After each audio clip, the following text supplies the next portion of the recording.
ಶಿರ್ವ ಗ್ರಾಮ ಪಂಚಾಯತ್ ವ್ಯಾಪ್ತಿಯ ಸರ್ಕಾರಿ ಭೂಮಿಯಲ್ಲಿ ಅಕ್ರಮವಾಗಿ ಮನೆ ನಿರ್ಮಿಸಿದ ಪದ್ಮಾಬಾಯಿಯವರ ಮನೆಯನ್ನ ಕಾಪು ತಹಶೀಲ್ದಾರ್ 3 ದಿನಗಳ ಹಿಂದೆಯಷ್ಟೇ ನೋಟಿಸ್ ನೀಡಿ ಮನೆಯಲ್ಲಿ ವಾಸವಿರುವಂತೆ ಅಧಿಕಾರಿಗಳು ಯಂತ್ರದ ಮೂಲಕ ಧ್ವಂಸ ಮಾಡಿ ಬಡ ದಲಿತ ಕುಟುಂಬವನ್ನ ಬೀದಿಗೆ ತಳ್ಳಿದ್ದಾರೆ ಎಂಬುದಾಗಿ ಆರೋಪಿಸಿ ಕಾಂಗ್ರೆಸ್ ಮುಖಂಡರು ಸಹಿತ ಕಾರ್ಯಕರ್ತರು ಶಿರ್ವ ಗ್ರಾಮ ಪಂಚಾಯತ್ ಎದುರುಗಡೆ ಪ್ರತಿಭಟನೆ ನಡೆಸಿದರು. ಪ್ರತಿಭಟನಾ ನಿರತರಲ್ಲಿಗೆ ಆಗಮಿಸಿದ ಪಿಡಿಒ ಅನಂತ ಪದ್ಮನಾಭ ನಾಯ್ಕರನ್ನ ಮಾಜಿ ಸಚಿವ ವಿನಯ್ ಕುಮಾರ್ ಸೊರಕೆ ಅವರು ತರಾಟೆಗೆ ತೆಗೆದುಕೊಂಡರು. ಈ ಸಂದರ್ಭದಲ್ಲಿ ನಡೆದ ಪ್ರತಿಭಟನೆಯ ಬಗ್ಗೆ ಮಾಧ್ಯಮಕ್ಕೆ ಮಾಹಿತಿ ನೀಡಲು ಮುಂದಾದಾಗ ಬಿಜೆಪಿಗರು ಜೈ ಶ್ರೀರಾಮ್, ಭಾರತ್ ಮಾತಾ ಕಿ ಜೈ ಎಂಬಿತ್ಯಾದಿ ಘೋಷಣೆಯನ್ನ ಕೂಗುವ ಮೂಲಕ ಮಾಹಿತಿ ನೀಡಲು ಅಡ್ಡಿಪಡಿಸಿ ದಲಿತ ಕುಟುಂಬಕ್ಕೆ ಆದ ಅನ್ಯಾಯದ ಪರ ಬಿಜೆಪಿಗರು ನಿಂತಿದ್ದಾರೆ ಎಂಬುದಾಗಿ ಪ್ರತಿಭಟನಾಕಾರರು ಆರೋಪಿಸಿದ್ದಾರೆ. ಬಳಿಕ ಸ್ಥಳಕ್ಕೆ ಆಗಮಿಸಿದ ಕಾಪು ತಹಶೀಲ್ದಾರ್ ಸಮಸ್ಯೆಯ ಬಗ್ಗೆ ಜಿಲ್ಲಾಧಿಕಾರಿಯವರಲ್ಲಿ ಚರ್ಚಿಸಿ ಸೂಕ್ತ ಕ್ರಮ ಕೈಗೊಳ್ಳಲು ಭರವಸೆಯನ್ನ ವ್ಯಕ್ತಪಡಿಸಿದಾಗ 1 ವಾರದೊಳಗಡೆ ಮನೆ ಕಳೆದುಕೊಂಡು ಬೀದಿಗೆ ಬಿದ್ದ ಕುಟುಂಬಕ್ಕೆ ನ್ಯಾಯ ಸಿಗದಿದ್ದಲ್ಲಿ ತಹಶೀಲ್ದಾರ್ ಕಚೇರಿಗೆ ಮುತ್ತಿಗೆ ಹಾಕುವ ಎಚ್ಚರಿಕೆಯನ್ನ ಪ್ರತಿಭಟನಾಕಾರರು ನೀಡಿದ್ರು. ಈ ಸಂದರ್ಭದಲ್ಲಿ ಮಾತನಾಡಿದ ಕಾಪು ಬಿಜೆಪಿ ಪ್ರಮುಖರಾದ ಶ್ರೀಕಾಂತ್ ನಾಯಕ್ ಅವರು, ಇದು ಮಾಜಿ ಸಚಿವ ವಿನಯ್ ಕುಮಾರ್ ಸೊರಕೆಯವರು ರಾಜಕೀಯ ಲಾಭ ಪಡೆಯಲು ಮಾಡಿದ ಡ್ರಾಮವಾಗಿದ್ದು, ಸರ್ಕಾರಿ ಅಧಿಕಾರಿಗಳು ತಮ್ಮ ಕೆಲಸವನ್ನ ಮಾಡುತ್ತಾರೆ, ಅವರಿಗೆ ಹಲ್ಲೆ ನಡೆಸಿರುವುದು ಖಂಡನೀಯ ಎಂದು ಹೇಳಿದರು. ಕಮೆಂಟ್ ಮಾಡಲಿಕ್ಕೆ ಹೋಗುದಿಲ್ಲ. ನಾವು ಸೊರಕೆಯವರ ರಾಜಕೀಯವನ್ನು ಖಂಡಿಸುವಂಥದ್ದಷ್ಟೇ. ಸರ್ಕಾರಿ ಅಧಿಕಾರಿಗಳು ಅವರಿಗೆ ಸಂಬಂಧಪಟ್ಟ ಏನು ಕೆಲಸ ಮಾಡಿದ್ರು ಅದಕ್ಕೇನು ತೊಂದರೆ ಇಲ್ಲ. ಅಧಿಕಾರಿಗಳ ಮೇಲೆ ಹಲ್ಲೆ ಮಾಡಬಾರ್ದು. ಅವರು ಕರ್ತವ್ಯ ಮಾಡುವಂಥ ಸಂದರ್ಭದಲ್ಲಿ ಅದಕ್ಕೆ ಯಾರು ತೊಂದರೆಯನ್ನು ಕೊಡಬಾರ್ದು. ಅದು ಸರಿಯೋ ತಪ್ಪು ಅದು ಅಧಿಕಾರ ಮಟ್ಟದಲ್ಲಿ ಮೇಲ್ಮನವಿ ಅದಕ್ಕೆ ಸಲ್ಲಿಸಲಿಕ್ಕೆ ಅವಕಾಶ ಇದೆ. ಪೊಲೀಸ್ ವ್ಯವಸ್ಥೆ ಇದೆ, ನ್ಯಾಯಾಂಗ ವ್ಯವಸ್ಥೆ ಇದೆ, ಬಹಳಷ್ಟು ವ್ಯವಸ್ಥೆಗಳಿವೆ ನಮ್ಮ ರಾಜಕೀಯ ವ್ಯವಸ್ಥೆಯಲ್ಲಿ. ಈಗ ಒಂದು ಕುಟುಂಬ ಒಂದು ಬೀದಿಗೆ ಬಿದ್ದಿದ್ದಲ್ಲ, ಅದರ ಬಗ್ಗೆ ಏನು ಹೇಳ್ತೀರಿ ನೀವು?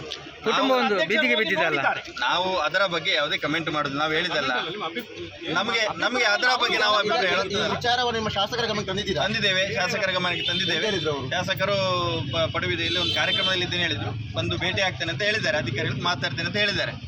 ನಮಗೆ ಯಾವುದೇ ಅವರ ಚಟುವಟಿಕೆಗಳ ಬಗ್ಗೆ ನಮಗೆ ಆಕ್ಷೇಪಣೆ ಇಲ್ಲ. ಸರ್ಕಾರಿ ಅಧಿಕಾರಿಗಳು ಅವರವರ ಜವಾಬ್ದಾರಿ ಅವರವರು ಮಾಡಿಕೊಳ್ಳಿ. ನಮಗೆ ಸೊರಕೆಯವರು ಬಂದು ಇಲ್ಲಿ ರಾಜಕೀಯ ಮಾಡಿ ಅದನ್ನು ಬಿಜೆಪಿಯವರು ಮಾಡಿದಂತ ಹೇಳಿದ ಆಪಾದನೆ ಮಾಡಿದ್ದಕ್ಕೆ ನಾವು ಅದನ್ನು ಖಂಡನೆ ವ್ಯಕ್ತಪಡಿಸ್ತೇವೆ. ಮತ್ತು ಅಧಿಕಾರಿಗಳ ಮೇಲೆ ಅದು ಯಾವುದೇ ರೀತಿಯಲ್ಲಿ ಸಮರ್ಥನೆ ಅಲ್ಲ. ಇದು ಪಿಡಿಒ ಅನಂತ ಪದ್ಮನಾಭ ನಾಯ್ಕ್ ಮಾತನಾಡಿ, ನಾನು ಮಾಜಿ ಸಚಿವರು ಕರೆದರು ಎಂಬ ಕಾರಣಕ್ಕೆ ಪ್ರತಿಭಟನಾ ಸ್ಥಳಕ್ಕೆ ಹೋಗಿದ್ದೆ. ಅಲ್ಲಿ ಆಕ್ರಮಣಕಾರಿಯಾಗಿ ಮಾತನಾಡಿದ ಅವರು ನನಗೆ ಹಲ್ಲೆ ಮಾಡಿದ್ದಾರೆ. ಮೇಲಾಧಿಕಾರಿಗಳ ಗಮನಕ್ಕೆ ತಂದಿದ್ದೇನೆ. ಅವರ ನಿರ್ದೇಶನದಂತೆ ಮುಂದಿನ ಹೆಜ್ಜೆ ಇಡುವುದಾಗಿ ತಿಳಿಸಿದ್ದಾರೆ.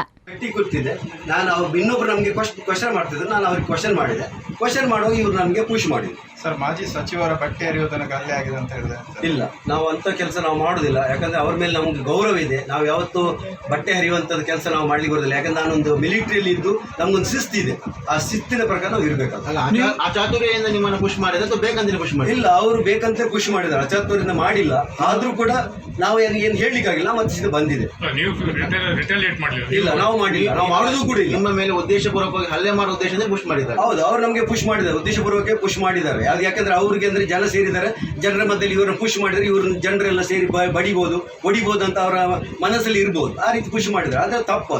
ಯಾಕಂದ್ರೆ ಇವತ್ತು ನನಗೆ ಆಗಿರ್ಬೋದು, ನಾಳೆ ಯಾವ ಅಧಿಕಾರಿ ಮೇಲೆ ಆಗ್ಬೋದು. ಹಾಗಾದ್ರೆ ಅಧಿಕಾರಿ ಕೆಲಸ ಮಾಡ್ಲಿಕ್ಕೆ ಸಾಧ್ಯ ಇಲ್ಲ. ಮಾಡಬೇಕನ್ನೋ ಉದ್ದೇಶದಿಂದ ನಿಮ್ಮನ್ನು ಪುಷ್ ಮಾಡಿದ್ರೆ ಹೌದು, ಸಾರ್ವಜನಿಕದಲ್ಲಿ ಒಂದು ದಲಿತ ಒಳಪಡಿಸಬಹುದು. ಇವರನ್ನು ನೀವು ದೂರು ಕೊಡ್ತೀರಾ ಸರ್? ಅಲ್ಲ, ದೂರು ಕೊಡ್ಲಿಕ್ಕೆ ನಾನು ಮೇಲಾಧಿಕಾರಿ ಮಾತಾಡಿದ್ದೇನೆ. ಮೇಲಾಧಿಕಾರಿ ಏನು ನಮಗೆ ಮಾರ್ಗದರ್ಶನ ಇರ್ತಾರೆ ಅದ್ರ ಪ್ರಕಾರ ನಾವು ಮಾಡಬೇಕಾಗುತ್ತೆ. ಇನ್ನು 100 ಮಂದಿ ಪ್ರತಿಭಟನೆಯಲ್ಲಿ ಕಾಂಗ್ರೆಸ್ ಕಾರ್ಯಕರ್ತರು ಪಾಲ್ಗೊಂಡಿದ್ರು.